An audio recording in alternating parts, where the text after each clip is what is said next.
Hey everyone, back again with another video. This time I'll be talking about follow-up contacts. So just to start, I'm going to talk a little bit about what follow-up is and the importance of it. So just starting by talking, going to show you this tip sheet that we have. I'll show you where you can find it in Dropbox. So as always, in the curriculum and resources folder, either in the out of school or alternative multi-year and alternative model folders, go on into follow-up, and in the tip sheet, there's the section discussing what follow-up contacts are. So essentially, once a student is on the follow-up roster, that means that in the multi-year or alternative program, they have graduated, and they're automatically in follow-up. You don't really create a follow-up roster in those programs. But in out of school, as I showed in a previous video, you have to create an out of school follow-up roster and manually move the student to that roster once they have earned their GED or diploma. So once a student is in follow-up, you are making at least monthly contact with them to determine their employment and or education status, and you're entering this information into ENDMS. And now this information is really a really important part of our program for a couple of reasons. The first is obviously that this is just the wraparound service that we offer for that 12-month period, just to ensure that the student is successful. You know, as a specialist, you've already created that foundation and relationship with the student. So now you're just kind of there as this continuing support, helping them to resolve conflicts at work, providing them with additional resources that they might need, especially if they're, you know, a first-generation college student, helping to remove additional barriers, connect them with financial resources, and so on. So it's really much more than just saying, oh, are you employed? Yes, great. You're just consistently still working as that specialist for them. So secondly, our follow-up contacts are what bring us to this 5 of 5 goal. So when we talk about 5 of 5, we talk about these goal points. And those are calculated every month. Beth runs a report for our multi-year and alternative programs. I run a report for our out-of-school programs. And then at the end of the year, we calculate our final 5 of 5 percentages to see if we have achieved them. So as you can see for February, these were our follow-up percentages for our multi-year programs, and they're looking really, really, really strong. So our graduation rate last year for multi-year programs was almost 100%, incredible. But these are the points that we are then tracking after that.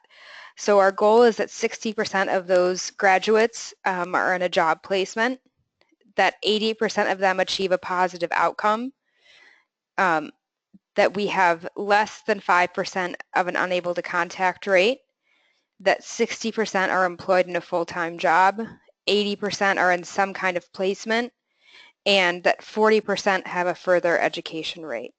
So there's a lot of detail on exactly what these different things mean that I'll talk over a little bit more in a different video. But that's what really you're working toward is in these indicators. The unable to contact rate is really kind of a confusing point, because what happens is if during this month of February, let's say that you, as a specialist, you made a contact with your student in November and you entered it, in December you entered it, in January you entered it, but in February between these dates, you did not enter anything. Even if your student, you indicated that they had a full-time job placement for November, December, and January, but if in February you entered nothing between February 1st and 28th, that will show up as an unable to contact in the report.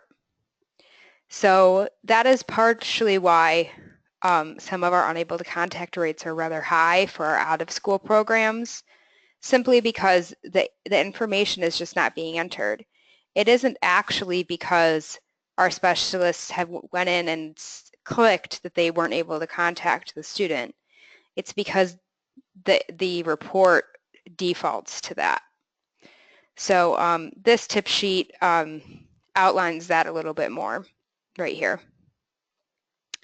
So the way that you enter a follow-up code is that you go into ENDMS and you're actually going to go to enter at the top and select follow-up contacts, and then you're going to click your roster. If you have a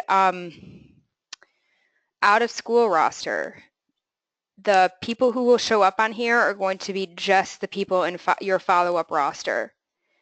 If you have a multi-year or alternative roster, all of the people on here are going to be people who are on your roster period, because you don't have a follow-up roster separate from an active roster. So you kind of have to sort through, to find the students that are in the follow-up phase of the program. So out of school, you do have the advantage of having that separate roster here.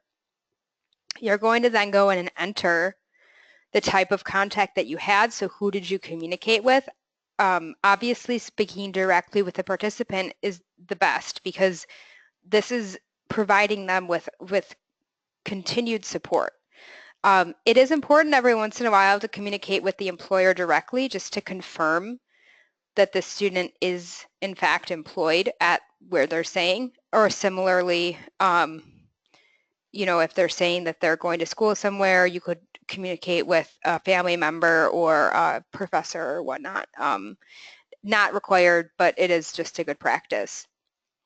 You enter the date. So again, if we're running a March follow-up report, you have to have a communication with them during the month of March.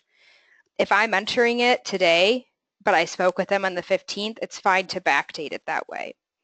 How much time you spent speaking with them, the method in which you spoke with them, and what the status is for them. So this is where those different follow-up codes come from.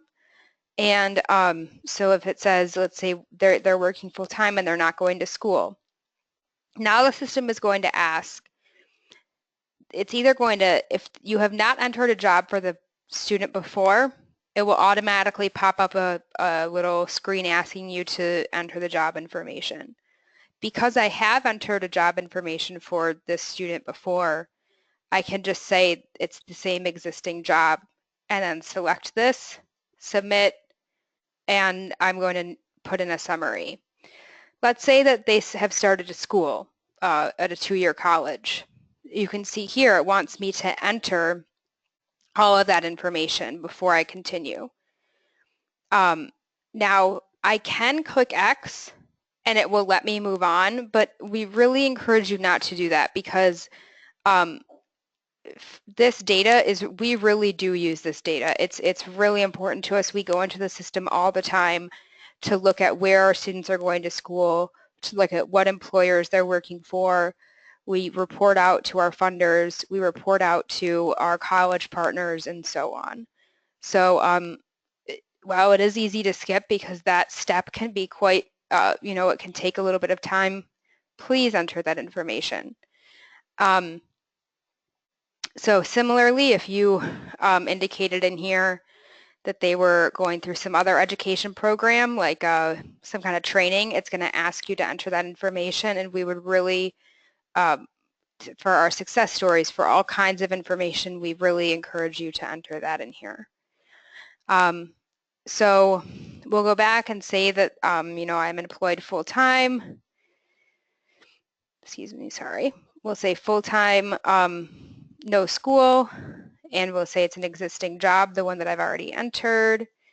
And then summarize, so we'll say spoke with Kara through text message. She confirmed that she is still working as a store manager at Edible Arrangements. She is considering applying to Kalamazoo Valley Community College in the fall, I will connect with her on what resources she needs soon. So something simple like that is great. You'll save the changes, and then if you go and look at the follow-up contacts under your student's roster, you'll see that it pulls up here. The type is participant, the date, status, full-time work, no school, and there's the narrative. So again, this should be happening once a month. The reports are pulled once a month. And the next video that I'm going to show will be on how to pull a follow-up report.